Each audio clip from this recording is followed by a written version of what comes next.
আজকে বৃহস্পতিবার, অন্য দিনের থেকে আজকের ওয়েদারটা বেশ ভালো। আমার শ্বশুরবাড়িতে অনেক রকমের গাছ আছে। আসলে অনেক জায়গা আছে, তাই মোটামুটি সব গাছ আমার শ্বশুরবাড়িতে আছে।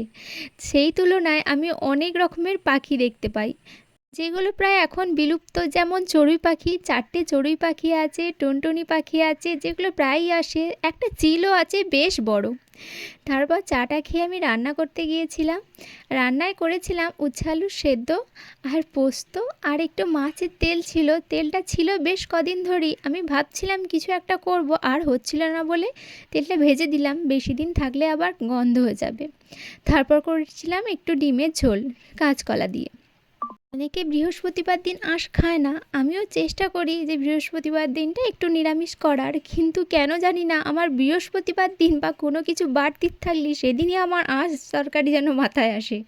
তাই যেদিন যেমন সবজির আয়োজন থাকে সেদিন তেমনই রান্না করি। রান্না কমপ্লিট হয়ে যাবার পর আমি ওর জন্য আজকে একটু চাউমিন বানিয়েছিলাম, তেলে ভাজা নয়, ওই সসেতে শটে করে নেবার মতন, ওই খানিকটা চিলি চিকেনের মতন। তারপরে অফিস বেরিয়ে চলে গেল। ও অফিস না বেরোলে আমি পুরো ঘরটা ফাঁকা পাই না।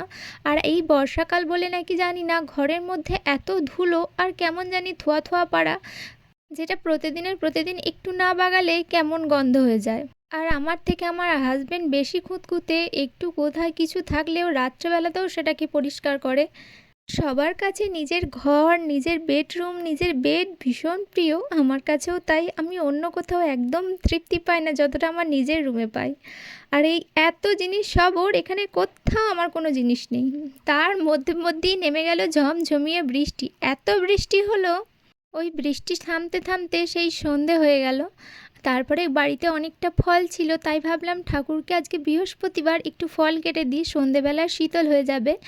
আসলে আমি শীতল দিই না, কিন্তু যে কোনো নতুন রকমের ফল আনলে, আমার ঘরে ফল থাকলে আমি বৃহস্পতিবার দিন বা পূর্ণিমার দিন একটু ফল দিই। তারপরে ওই যে প্রসাদগুলো ছিল সেটাই সবাইকে সন্ধেবেলায় সবাইকার সবাইকার ফলের থালাতে একটু একটু করে দিয়ে সন্ধ্যের টিফিন পুরোপুরি সারা হয়ে গেল। ও আজকে সকাল সকালে বৃষ্টি থেমেছে দেখে বাড়ি চলে এসেছে, তাই ওটা নিয়ে উপরে গেলাম। উপরে গিয়ে বলছে আমি আজ রুটি খাবো না, আমি একটু ঝাল ঝাল করে পনিরের বড়া করে তরকারি খাবো আর পরোটা খাবো। পনিরের তরকারি নয়, পনিরটাকে ভালো করে আবার মেখে এরকম গোল গোল করে বড়া বানিয়ে তরকারি। আমি বললাম আর বড়া বানাতে পারি না, পনিরের তরকারিই করে দিই।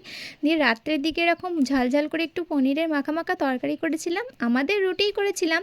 ওর জন্য আবার দুটো পরোটা করে দিলাম। আমাদের জেনারেলি সেরকম কেউ কিছু খায় না, ওই ও দুটো পরোটা, আমি একটা রুটি, আর জেঠু একটা রুটি আর একটু তরকারি, ব্যাস। তারপরে রাত্রের ডিনারও কমপ্লিট। একটা সারা দিনের গল্পে আমি কি কি করি সব বলে দিলাম। সুস্থ থেকো, ভালো থেকো।